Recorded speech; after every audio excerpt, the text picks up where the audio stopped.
Joining us now from spring training, there he is, Joe Ryan. You already look a little tan. I think it's already helped you a little bit. The colors look good already, Joe. I appreciate it. Yeah, I got to go to the beach yesterday for the first time, and it's been cooking down here. So. All right. So, what's the beach like? Is it something you enjoy, or you walking around, or what are you doing down there? Yeah, you got that powdered sugar sand down here and warm water. We got some dolphins out there yesterday, so couldn't complain. It was a good way to reset after the hot day out there. So it was fun. All right. Are you changing anything up from last year? I mean, you had such a great start. You had the perfect game going into the seventh inning. I mean, you had all of this stuff going. Do you tinker with what you do? Are you going to try to change what you did last year, or what you did, you just want to make it even better?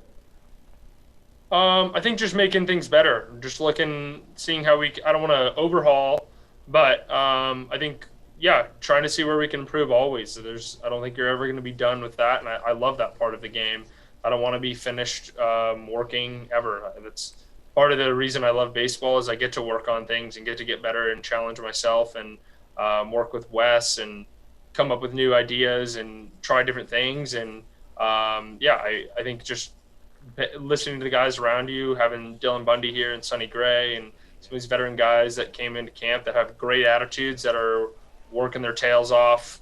And I mean, watching Sonny Gray's bullpen, how he commanded the catcher the other day was pretty special to see, and his energy out there just for a bullpen, you'd think he was trying to close out a shutout. So it's looking at that and seeing how he's working, two-time All-Star, and he's got almost 10 years in the big leagues now. I was a fan of his when he was coming up in Oakland, so good to have him here and learn from him.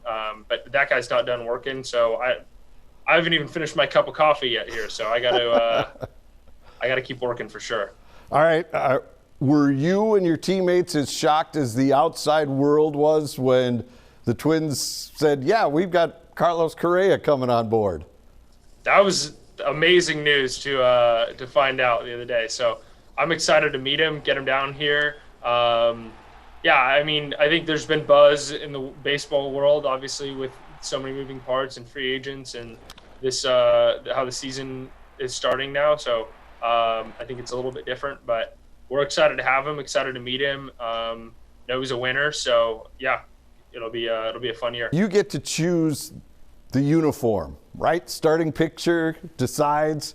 I read a story that Randy Dobnak says he likes the red because it accents his chest hair a little more, and so he unbuttons it a little more, and it kind of highlights it. How big a role do you take when you decide where you're going with the uniform of the day?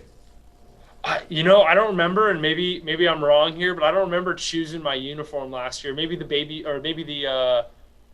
navy blue when we were on the road one time, but it was kind of cool. I think coincidence, I wore the baby blues my first start in St. Paul, and then the baby blues for my debut. So that was pretty special. That was the baby blue was the color of my club water polo team back home growing up. So it felt like it was a perfect color to wear. So I don't know if we're bringing those back this year. I think we got them back. So I'll definitely want to throw a game or two in those. But I'm excited to see what I'm going to throw on. I think the red ones look pretty good, and I got some new Mizuno spikes that are coming in. Customized those the other day, and I think the red will look good with those. Haircut this year, everybody was enamored with what you had last season. And you said at the time, it may all come off, and look at that. It all came off. Little mullet, as my neighbor likes to call it. It's a trainer mullet. So we're going to let the mullet come in. It was a little longer, probably down here last week, and a good friend decided he'd chop it off and whipped out the straight razor and started going at it. So it's a little nicer. The hair's not in the face, and with the heat down here, it's definitely glad I got that. All right. So do you have a plan for this season, or is it still Usually it's a haircut and we let it go, and then when it feels right, we cut it again. But it's all off feeling. All right. Last thing for you, and we do appreciate you taking the time. How confident is this group about coming back? Last year, obviously, it didn't end the way the Twins wanted, but obviously some moves have been made. How confident are you guys that you're a team that can compete again, not only for a playoff spot, but perhaps a division title.